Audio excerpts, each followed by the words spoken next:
राजस्थानी खाना देश भर में काफ़ी प्रसिद्ध है। यहाँ की मिठाइयाँ भी काफ़ी पसंद की जाती हैं। इनमें से एक स्वीट डिश है घेवर। तो आज हम बनाने वाले हैं घेवर, वो भी परफेक्ट मेजरमेंट और स्टेप बाय स्टेप आपको बताएंगे, जिससे कि जो आपका घेवर है वो तली में चिपकेगा भी नहीं और एकदम जालीदार और कुरकुरा बनेगा। तो चलिए फिर फटाफट से रेसिपी को शुरू करते हैं। सबसे पहले हमें घेवर के लिए चाहिए होती है रबड़ी। तो इसके लिए हमें कढ़ाई में लेंगे 2 लीटर दूध और इसे हाई फ्लेम पर उबलने देंगे। जब दूध उबल जाएगा तो हम गैस के फ्लेम को मीडियम कर देंगे और इसे लगातार चलाते हुए तब तक पकाएंगे जब तक कि दूध अच्छे से गाढ़ा नहीं हो जाता। यहाँ पर दूध को मैंने 12 से 15 मिनट तक मीडियम फ्लेम पर लगातार चलाते हुए गाढ़ा कर लिया है। अब मैं इसमें डाल दूंगी करीब 2 से 3 चम्मच चीनी। चीनी का इस्तेमाल आप बहुत अधिक इसमें मत कीजिएगा, क्योंकि अभी हम चाशनी को भी तैयार करेंगे। रबड़ी ज़्यादा मीठी हो जाएगी तो अच्छी नहीं लगेगी। अब यहाँ पर आप देख सकते हैं कि जो दूध है वो बहुत ही अच्छे से गाढ़ी होकर रबड़ी बन गई है। तो बस अब हम गैस के फ्लेम को बंद कर देंगे और रबड़ी को अच्छे से ठंडा कर लेंगे। तो चलिए अब हम चाशनी को भी तैयार कर लेते हैं। तो यहाँ पर मैंने लिया है 1 कप चीनी और उसी कप से हमें चाहिए 1 कप पानी। अब जब तक चीनी पानी में अच्छे से घुल नहीं जाता तब तक हम इसे पकाएंगे।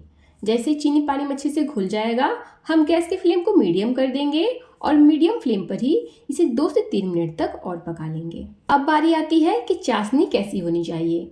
तो हमें यहाँ पर ना ही 1 तार की चाशनी चाहिए और ना ही 2 तार की चाशनी चाहिए। जो चाशनी है वो हल्की सी चिपचिपी होनी चाहिए, जैसे तेल होता है ना, ठीक उतना ही। तो यहाँ पर हमारी चाशनी बन करके तैयार है। अब हम गैस के फ्लेम को बंद कर देंगे और चाशनी को भी ठंडा होने देंगे। अब हम लेंगे एक मिक्सी का जार और उसमें डाल देंगे 4 से 5 आइस क्यूब। साथ ही डाल देंगे 4 बड़े चम्मच देसी घी।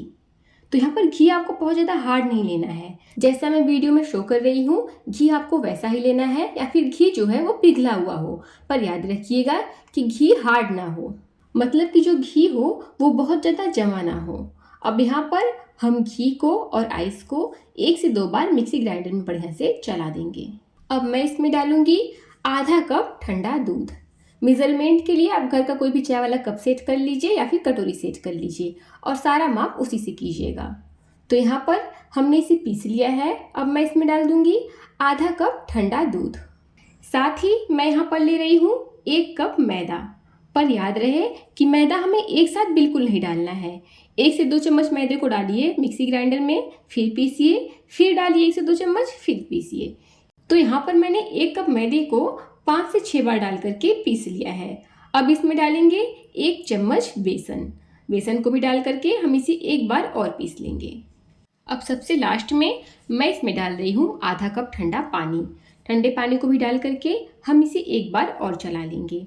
पर याद रखिएगा यहाँ पर एक छोटी सी ट्रिक है कि आप यहाँ पर ठंडे पानी की जगह बर्फ़ का इस्तेमाल बिल्कुल मत कीजिएगा, नहीं तो जो घी है वो टाइट हो जाएगी और उसकी सॉफ्टनेस खत्म हो जाएगी। अब इस घोल को हम दोबारा से एक बर्तन में ट्रांसफ़र कर लेंगे।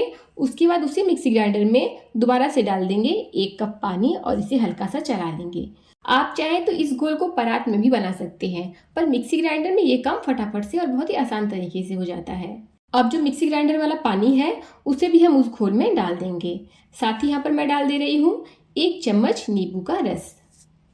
अब हम सभी चीज़ों को बढ़िया से मिला देंगे और ये लीजिए, यहाँ पर हमारा परफेक्ट घोल बन करके तैयार है। आप देख सकते हैं कि जब मैं चम्मच को घोल में डुबा रही हूँ तो चम्मच के ऊपर एक लेयर आ रहा है। इसका मतलब ये है कि जो हमने घोल बनाया है वो एकदम सही है। तो यहाँ पर मैंने कुल मिलाकर 1.5 कप ठंडे पानी का इस्तेमाल किया है, आधे कप ठंडे दूध का इस्तेमाल किया है और 3 से 4 आइस क्यूब का इस्तेमाल किया है। मेजरमेंट का आप ख्याल रखेंगे तो आपका घेवर कभी भी खराब नहीं होगा। अब आप चाहें तो घोल को इस तरह से चम्मच की हेल्प से तेल में डाल दीजिएगा, या फिर अगर आपके पास सॉस का बॉटल हो तो आप उसमें इस तरह से घोल को डाल करके इसके हेल्प से भी आप घेवर को बना सकते हैं। अब यहाँ पर चायदान में मैंने लिया है घी। आप चाहें तो घी या तेल जो भी पसंद हो उसका इस्तेमाल कर सकते हैं। अब घी को हम हाई फ्लेम पर बढ़िया से गर्म कर लेंगे।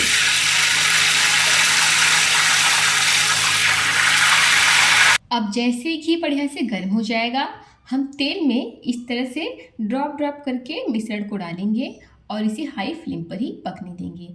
जैसे जो झाग है वो खत्म होगा हम दोबारा से घोल को डालेंगे, दोबारा से इसे पकाएंगे। इस तरह से हम इसे 10 से 12 बार करेंगे या फिर उतना करेंगे कि जितना मोटा आपको घेवर चाहिए हो। तो यहाँ पर आपको घोल को थोड़े ऊपर से और बूंद बूंद करके डालना है। इससे जो आपका घेवर है वो नीचे नहीं बैठेगा और तली में चिपकेगा भी नहीं। लेकिन अगर आपने इसे एक साथ डाल दिया तो जो घेवर है वो तली पे बैठ जाएगा और नीचे से जल भी जाएगा। अब बेलन की हेल्प से हम इसमें थोड़ा सा होल कर देंगे जिससे कि फ्राई होने के बाद हम इसे निकाल पाए। अब यहाँ पर जितना मोटा हमें घेवर चाहिए उतना मोटा मैंने इसे बना करके तैयार कर लिया है। अब इसे निकालने के लिए सबसे पहले हम चाकू की हेल्प से इसके किनारों को खुरचेंगे ताकि इसे निकालना आसान हो जाए। फिर इस तरह से चम्मच की हेल्प या फिर चिमटे की हेल्प से आप इसे निकाल लीजिएगा। और ये देखिए, आप देख सकते हैं कि जो घेवर है वो ना ही तली में बैठा हुआ है और ना ही जला हुआ है। मतलब पहली ही बार में एकदम परफेक्ट घेवर आप घर पर ही बना करके तैयार कर लेंगे। बस आप ख्याल रखिएगा मेजरमेंट का। तो यहाँ पर जो घेवर अभी हमने बनाया है उसे मैंने छोटे वाले चायदान में बनाया है, इसलिए जो घेवर है वो छोटा बना है। तो अब मैं इस घेवर को बड़े वाले चायदान में बना रही हूँ। वैसे तो आप इसे कढ़ाई में या पतीले में किसी में भी बना सकते हैं, लेकिन जितना बड़ा बर्तन होगा आपका घेवर उतना ही बड़ा बनेगा। छोटे बर्तन में बनाएंगे तो छोटा घेवर बनेगा, बड़े बर्तन में बनाएंगे तो बड़ा घेवर बनेगा। तो ठीक इसी तरह से हम सारे घेवर को बना करके तैयार कर लेंगे और जब ये ठंडा हो जाएगा तब हम इसे असेंबल करेंगे। अब यहाँ पर घेवर, चाशनी और रबड़ी तीनों बढ़िया से ठंडा हो चुका है। अब हम घेवर के ऊपर इस तरह से 1 से 2 चम्मच चाशनी को डालेंगे। तो यहाँ पर आपको जितना मीठा पसंद हो आप उस हिसाब से चाशनी को कम ज़्यादा कर सकते हैं। अब चाशनी के ऊपर हम 3 से 4 चम्मच रबड़ी को भी डाल करके अच्छे से फैला देंगे। अब गार्निशिंग के लिए मैं इसके ऊपर डाल रही हूँ बारीक कटा हुआ बादाम और बारीक कटा हुआ पिस्ता। आप चाहें तो यहाँ पर कुछ केसर के धागे भी रख सकते हैं। और यहाँ पर आप देख सकते हैं कि बहुत ही कम सामान में और झटपट से हमने घर पर ही घेवर को बना करके तैयार कर लिया। मार्केट में आपको यही घेवर काफ़ी महंगा मिलता है। जो भी हमने छोटा वाला घेवर बनाया था वो आपको कम से कम 125 का मिलता है, और ये जो भी मैं आपके सामने दिखा रही हूँ ये आपको 250 रुपये के आसपास मिलता है। तो इस तरह से आप घेवर को बहुत ही कम पैसों में और झटपट से घर पर ही बना करके तैयार कर सकते हैं। बस आप मेज़रमेंट का ध्यान रखिएगा और स्टेप का ध्यान रखिएगा। तो फ्रेंड्स, आपको आज की रेसिपी अच्छी लगी हो तो प्लीज़ वीडियो को लाइक और शेयर ज़रूर कर दीजिएगा, और इसी तरह से नई नई और रेसिपीज़ देखने के लिए चैनल को सब्सक्राइब कर दीजिएगा। तो चलिए फिर मिलते हैं अगली वीडियो में, तब तक के लिए थैंक यू।